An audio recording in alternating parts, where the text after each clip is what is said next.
All right, so we're going to begin looking here at the distributive property.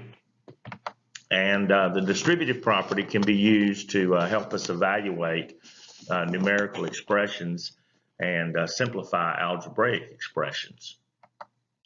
And what the distributive property actually does is it allows us to use a factor outside of the parentheses, and then we do what we call distributing it to each term of addition or subtraction inside the parentheses. So as an example, if we were to look at something like 28 plus 4 that we see right there, well, one way we could go about doing it is it would be as if, so we got 25 outside the parentheses and then 8 plus 4 inside the parentheses. And we can evaluate that in essence by taking the 25 times the 8 and the 25 times the 4. So 25 times 8 is 200, and 25 times 4 is 100. And if we were to actually evaluate that expression, we would have 3. That's pitiful handwriting, but 300 nonetheless.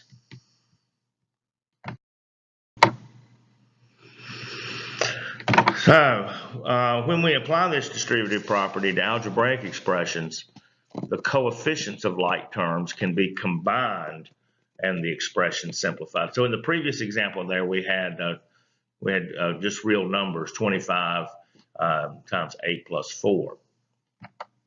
But we can also use this distributive property when we've got an expression such as 13a plus 29a, which we could then rewrite as 13 plus 29a, and then go ahead and add the two terms inside the parentheses, and we can turn around and simplify that as 42a. Now, if you go to the top of page 25 in your textbook, you'll see this little picture right here with the inline skater. And it's showing that in this table, it's showing how many hours he spends inline skating. And at the very top there, it says that he burns approximately 420 calories per hour inline skating. And so we're being asked here to determine how many calories he burned during the course of a week. And we see that we can do that by one of two methods. So here in the first method, and all of this using distributive property, a couple of ways to go about it using distributive property. And so in this first method, we see that we take each of the times and we're putting that over here inside the parentheses right here, and we're going to add all these times up inside the parentheses and then distribute the 420. And so when we add up all the times, it comes up to 7 hours, and we distribute the 420, and we see that there are 2,940 hours burned.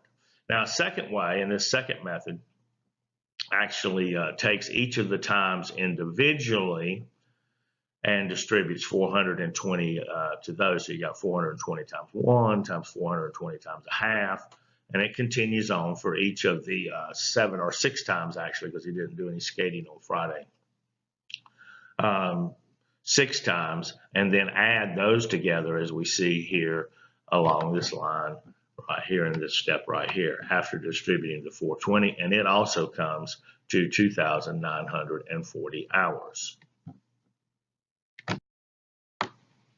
So let's just review real quickly the key concept of distributive property.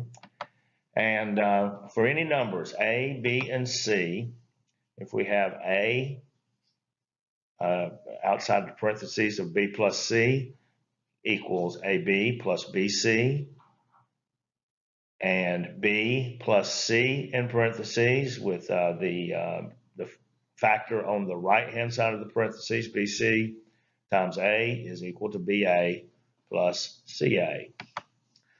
And likewise, A parentheses B minus C equals AB minus AC, and B minus C in parentheses A equals BA minus CA. Now, putting that into numbers, so let's say we've got 3 parentheses 2 plus 5. Well, that equals 3 times 2 plus 3 times 5. And so from the left side of the equation, we've got we solve inside the parentheses according to our order of operations. So 2 plus 5 equals 7. So now we've got 3 times 7. And on the right side, according to the order of operations, we would multiply. So 3 times 2 is 6, and 3 times 5 is 15. And then to solve, 3 times 7 is 21, and 6 plus 15 is also 21. And then we see on the right side here of the screen, we got 4 parentheses 9 minus 7 equals 4 times 9 minus 4 times 7. So solving inside of our grouping, we got 9 minus 7 equals 2. 4 times 2 is equal to 8. And on the right side of our equality, we 4 times 9 is 36 minus 4 times 7, which is 28. 36 minus 28 is 8, and 8, in fact, does equal 8.